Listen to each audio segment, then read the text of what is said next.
கடுமையா பனிப்பெய்ற winter season அது. அந்த நாட்டுல இருக்கிற மிகப்பெரிய ஜெயில இருந்து குற்றவாளி தப்பிச்சு ஓடிட்டு இருக்கான். அவனை துரத்திட்டே போற ஒரு போலீஸ்காரர் ஒரு கட்டத்துல அந்த குற்றவாளியை தவற விட்டுறாரு. உடனடியா அவரு ஏஜென்ட் கேக்கு போன் பண்ணதும் ஏஜென்ட் கே அந்த இடத்துக்கு வந்து அவருடைய ஸ்டைல இன்வெஸ்டிகேஷன் ஸ்டார்ட் பண்றாரு. கொஞ்ச நேரம் இன்வெஸ்டிகேட் பண்ண பிறகு கண்டிப்பா அந்த குற்றவாளி ரொம்ப தூரம் போயிருக்க மாட்டான், பக்கத்துல தான் இங்கே ஒளிஞ்சிட்டு இருப்பான்னு ஏஜென்ட் கே ரொம்பவே உறுதியா சொல்றாரு. எப்படி ஏஜென்ட் கே அதை கெஸ் பண்ணாருன்னு உங்களால கண்டுபிடிக்க முடிஞ்சா நம்பர் 1 போட்டு கமெண்ட் செக்ஷன்ல உங்க ஆன்சர் லீவ் பண்ணுங்க. உங்களுக்கான டைம் இப்ப ஸ்டார்ட் ஆகுது.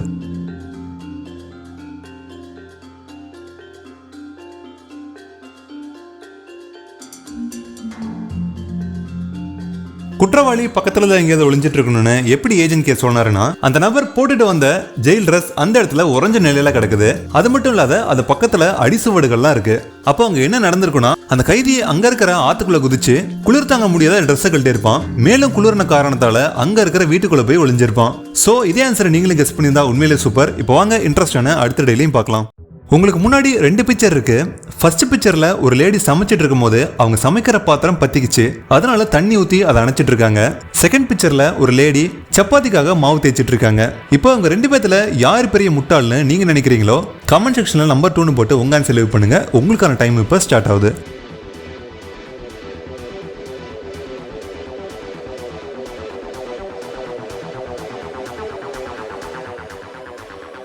இங்க இருக்கிற 2 பிக்சர்ல ஒருத்தங்க சப்பாத்திக்கு மாவு தேய்ச்சிட்டு இருக்காங்க. ஆனா அந்த மாவுல கரப்பாம்பூச்சியும் எலிகளும் இருக்கு.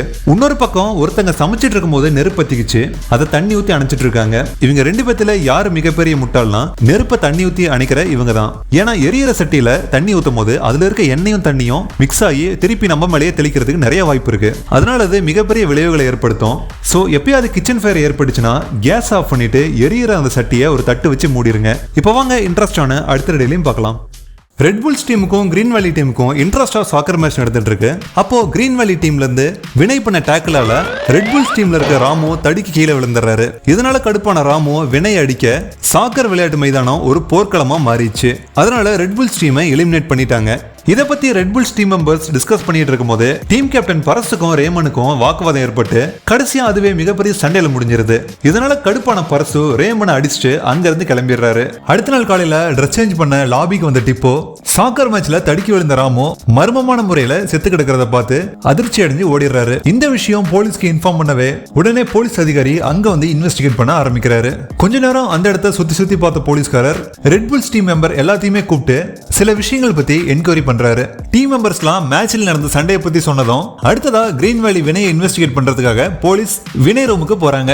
வினை என்கொயரி பண்ணும்போது வினை அந்த மேட்ச்ல நான் டேக்கிள் பண்ணது உண்மைதான், ஆனா டேக்கிள் பண்றது ஒரு சாதாரண விஷயம் தான், ஆனா அதுக்காக ராமு தான் ஃபர்ஸ்ட் கோவப்பட்டு நடிச்சாரு, அதுக்கப்புறம் தான் அது சண்டையா மாறிச்சு, அதனாலதான் ரெட் புல்ஸ் டீமை டிஸ்குவாலிஃபை பண்ணிட்டாங்க, இதுக்கு மேல எனக்கு எதுவுமே தெரியாது அப்படின்னு சொல்றாரு.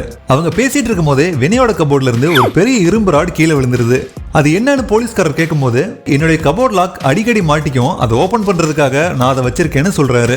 உடனே போலீஸ்காரரும் அதை கேட்டுட்டு அந்த இடத்தை விட்டு போயிடுறாரு. அடுத்த நாள் காலையில போலீஸ்காரருக்கு ஒரு கால் வருது. அதை கேட்டுட்டு ரெட் புல்ஸ் டீம் லாபிக்கு வந்து பார்த்தபோது அங்க இருக்கிற பாத்ரூம்ல டிப்பு ரொம்ப கொடூரமா கொல்லப்பட்டு கிடந்தாரு. இதை கண்டு அதிர்ச்சியான போலீஸ் கண்டிப்பா இது ஒரு சீரியல் கில்லர் தான் பண்ற வேலையா இருக்கும், அவன் யாருன்னு சீக்கிரமா கண்டுபிடிச்சு ஆகணும்ட்டு இன்வெஸ்டிகேஷனுக்காக வெளியில போறாரு. போலீஸ்காரர் மத்த இடத்துல இன்வெஸ்டிகேட் பண்ணிட்டு இருக்கும் போதே அதே லாபில ரேமனையும் யாரோ நெஞ்சு மேல பாக்ஸ் போட்டு கொடூரமா கொலை பண்ணிருக்காங்க. இதை பார்த்த போலீஸ்காரர் உடனடியா அந்த கேஸை டிடெக்டிவ் வச்சு சால்வ் பண்ணணும்னு ஏஜென்ட் கேவை கூப்பிடுறாங்க. ஏஜென்ட் கே அந்த இடத்துக்கு வந்து அங்க இருக்கிற க்ளூஸ் எல்லாத்தையுமே சேகரிக்கிறாரு. கடைசி அந்த போலீஸ்காரர்கிட்ட ஸ்டார்டிங்ல இருந்து அது வரைக்கும் இந்த கொலை சம்பந்தமா எல்லா டீடைல்ஸும் வாங்கிடுறாரு. டீடைல்ஸ்லாம் வாங்கின பின்னாடி ஏஜென்ட் கே ஒரு லிஸ்ட் போடுறாரு. அந்த லிஸ்ட்ல முதல் நாள் ராமு இறந்திருக்காரு, 2வதா டிப்பு இறந்திருக்காரு, 3வதா ரேமன் இறந்திருக்காரு. இப்போ அடுத்தது அந்த சீரியல் கில்லர் யாரை கொலை பண்ண போறான்னு நீங்க கெஸ் பண்ணீங்கன்னா உங்களுடைய ஆன்சரை கமெண்ட் செக்ஷன்ல லீவ் பண்ணுங்க. உங்களுக்கான டைம் இப்போ ஸ்டார்ட் ஆகுது.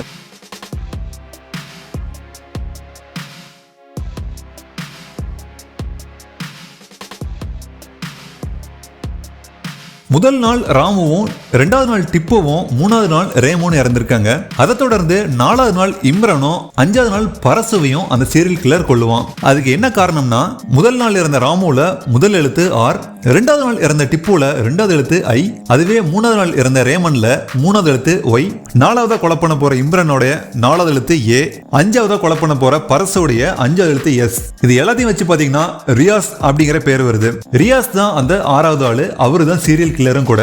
இதே ஆன்சரை நீங்கள் கெஸ் பண்ணியிருந்தா உண்மையிலே சூப்பர். இப்போ வாங்க இன்ட்ரெஸ்டான அடுத்த ரெடியிலையும் பார்க்கலாம். ஜானி ரொம்பவே குசுமு பிடிச்ச பையன், அதே சமயம் பயங்கர பிரில்லியன்ட்டும் கூட. ஆனா எப்ப பார்த்தாலும் வாத்தியாரோட வம்பிழுத்து அவங்கள வெறியேத்தி பாக்குறதுல அவ்வளவு சந்தோஷம் அவனுக்கு. ஒரு நாள் அவன் கிளாஸ் வாத்தியார் கிளாஸ்க்குள்ள வந்து எப்பயும் போல அவர் சேர்ல உட்காரும் போது அங்கிருந்து ஒரு பெரிய ஊசி அவருடைய பேக்க பதம் பார்த்துருச்சு. கண்டிப்பா அது ஜானுடைய வேலையா தான் இருக்கும்னு அந்த டீச்சர் ஜானை கூப்பிடுறாரு. ஜானும் அவன் தான் செஞ்சானு ஒத்துக்கிறான். சரி பரவாயில்ல, நீ தப்ப ஒத்துக்கிட்டனால உனக்கு ஒரு வாய்ப்பு தரேன்.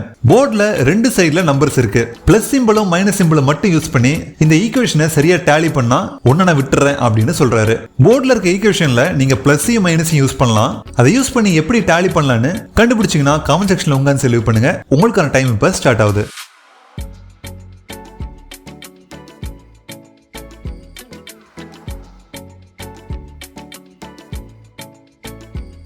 இந்த ஈக்குவேஷனை எப்படி டேலி பண்ணலாம்னா 1 + 7 - 5 = 9 - 6. அதாவது 1 + 7 - 5 3. அதே போல 9 - 6 3. சோ ஈக்குவேஷன் டேலி ஆயிடுச்சு. ஜானும் இதை சரியா சொல்லிடுறாரு. இருந்தாலும் அந்த வாத்தியார் ஜான் மேல இந்த கடுப்புல நீ சரியா சொன்னாலும் உன்னை சும்மா விட மாட்டேன்னு துரத்திட்டு வர்றாரு. அந்த கிராமத்துல இருந்து சிட்டிக்குள்ள போகணும்னா அந்த பெரிய ஆத்த படகு மூலமா கடந்து தான் போகணும். அந்த படகு ஓட்டுறதுக்காக அரசாங்கமே ஒரு ஆளையை நியமிச்சிருக்கு. ஒரு நாள் அவங்க அக்கா கூட அந்த இடத்துக்கு வந்த ராஜு, நானும் எங்க அக்காவும் சிட்டிக்கு போனோம், கொஞ்சம் படகு எடுங்க அப்படின்னு சொல்றான். அதுக்கு அந்த படகோட்டியும் சரிபாவா போலான்னு சொல்லிடுறாரு. ஆனா ராஜு ஏமாத்தி நிறைய பணம் பார்க்க நினைச்ச அந்த படகோட்டி ராஜு கிட்ட 100 கிலோக்கு மேல போனா எக்ஸ்ட்ராவா பைசா செலவாகும்னு சொல்றாரு. உடனே ராஜுவும் அதனால என்ன, ஒன்னும் பிரச்சனை இல்ல, கொடுத்துடலாம் அப்படின்னு சொல்றான். அடுத்ததா ராஜு, என் அக்காவுடைய வெயிட் 45 கிலோ, 20 கூட என்னுடைய வெயிட்ல பாதி வெயிட் ஆட் பண்ணா என்ன ஆன்சர் வருமோ அதுதான் என்னுடைய வெயிட் அப்படின்னு சொல்றான். இதை கேட்டதும் அந்த ஆளுக்கு தலையை சுத்திருச்சு. இன்னொரு முறை கேள்வியை சொல்றேன். ராஜுடைய அக்காவுடைய வெயிட் 45 கிலோ, 20 கூட ராஜுடைய வெயிட்ல பாதி ஆட் பண்ணா என்ன வருமோ அதுதான் ராஜுடைய வெயிட். இப்போ உங்களுக்கான கேள்வி என்னன்னா, அவங்க 2 பேரும் சேர்த்துனா எவ்வளவு வெயிட் வரும் அப்படிங்கறத நீங்க கண்டுபிடிச்சீங்கன்னா உங்களுடைய ஆன்சரை கமெண்ட் செக்ஷன்ல லீவ் பண்ணுங்க. உங்களுக்கான டைம் இப்ப ஸ்டார்ட் ஆகுது.